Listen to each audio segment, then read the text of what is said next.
ainda no Salmo 19, 10, lemos: são mais doces do que o mel e o destilar ou gotejar dos favos. No Antigo Oriente, o açúcar não era algo abundante. Por isso, a referência ao mel era algo unívoco, né? Se referir ao mel, era uma referência unívoca, já que todos entenderiam a relação ou analogia. No Salmo 119, a mesma analogia é feita. Salmo 119, 103. Quão doces são as tuas palavras ao meu paladar, mais que o mel à minha boca. Analogia parecida ou semelhante nós encontramos em Provérbios 16, 24. O paladar, meus irmãos, tem muito a ver com educação e memória.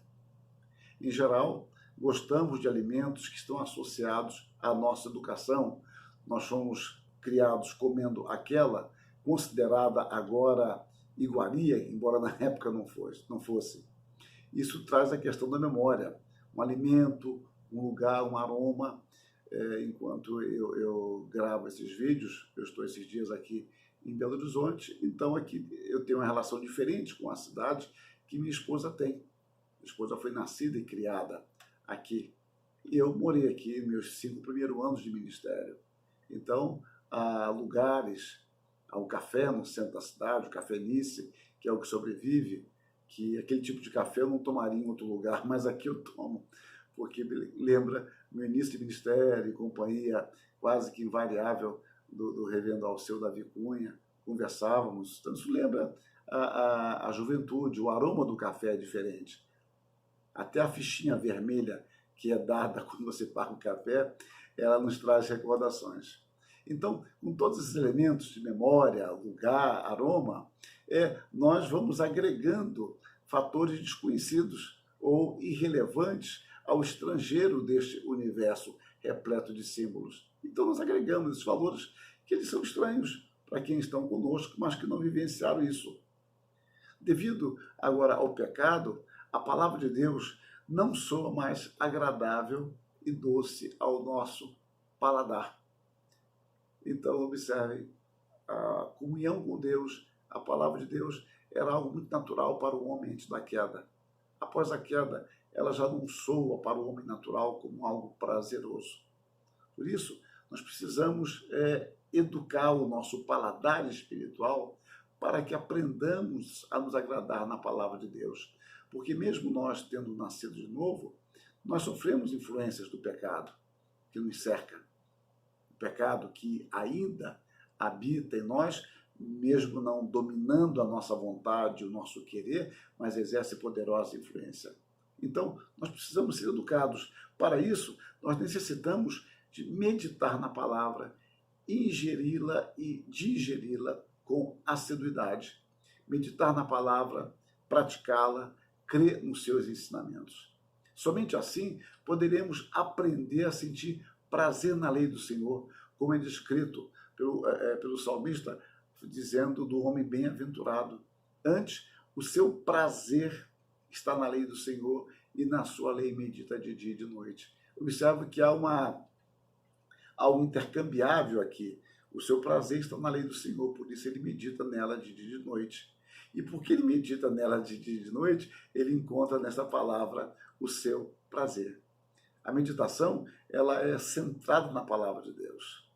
Ela é centrada no Deus que nos dá a sua palavra.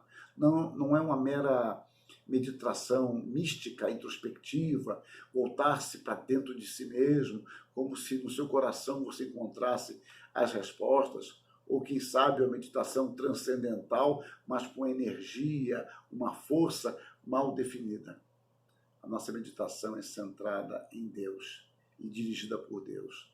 Em outro lugar, o salmista diz: com efeito, os teus testemunhos são o meu prazer, são os meus conselheiros. Reparem, ele tem prazer e se aconselha em Deus por meio da sua palavra. Esse é o Salmo 119, 24. Então, o homem que se compraz na lei do Senhor, ele é bem-aventurado. Parte da bem-aventurança já é o deleite na palavra de Deus. Esse é um aspecto interessante. Mudando o que deve ser mudado, eu falo às vezes sobre isso, sobre férias, né? Que é um feriado estendido, que as pessoas aguardam chegar ao lugar. Eu costumo dizer que, dependendo da viagem, a viagem já faz parte do passeio.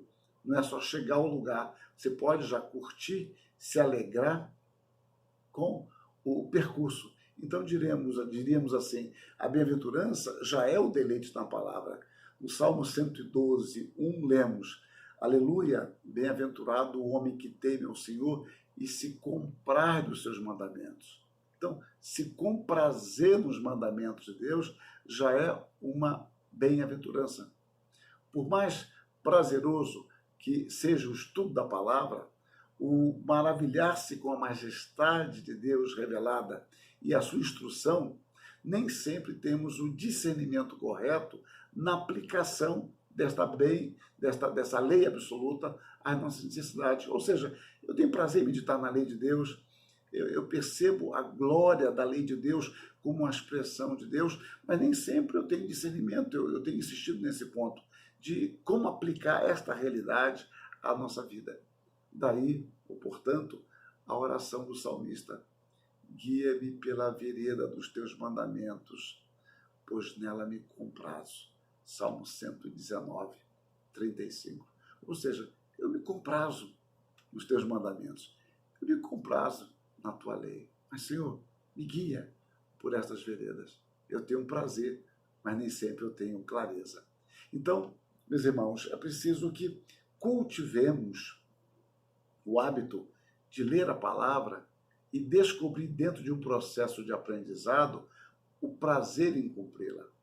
No Salmo 48, lemos: agrada-me, ou seja, eu tenho prazer nisso, agrada-me fazer a tua vontade, ó Deus meu, dentro de meu coração está a tua lei. A palavra de Deus sempre será doce para aqueles que querem agradar a Deus, confiando em suas promessas, porque ela pode não se manifestar doce inicialmente ao nosso paladar, mas quando nós confiamos nas promessas de Deus, nós sabemos que aquele amargor aparentemente inicial é apenas para nos desviar da satisfação da palavra, para nos desviar do nosso intento de obedecer a Deus. A palavra de Deus é doce, agrada-me fazer a tua vontade, dentro de meu coração está a tua lei. Nós vamos descobrindo o prazer, a agradabilidade da palavra de Deus. No Salmo 119, 14, nós lemos: mas eu mais me regozijo com o caminho dos teus testemunhos do que com todas as tuas riquezas, do que com todas as riquezas. Salmo 119, 14. Me alegro mais no caminho dos teus testemunhos do que com as riquezas. Isso é um aprendizado. Isto é um processo de santificação que envolve a leitura, meditação na palavra, a confissão a Deus dos nossos pecados, a luta por vencer pecados muitas vezes residuais que permanecem em nós, e nós vamos canalizando a nossa alegria, o nosso prazer para com a palavra de Deus, que é verdadeira, que é justa, que dura para sempre, que é fiel. Essa palavra que procede de um Deus justo, santo e verdadeiro. Então nós poderemos gradativamente internalizar esta realidade. Mas me regozijo com o caminho dos teus testemunhos do que com todas as riquezas. Meus irmãos, nos alegremos em Deus. Aprendamos, por graça, a ter prazer em Deus e na sua palavra. Assim procedendo, nós estaremos sendo bem-aventurados e seremos ainda mais bem-aventurados com a bênção e o cuidado de Deus. Que Deus nos ilumine, que Deus enche o nosso coração desse desejo de servi-lo, para a sua honra e para a sua glória. Amém.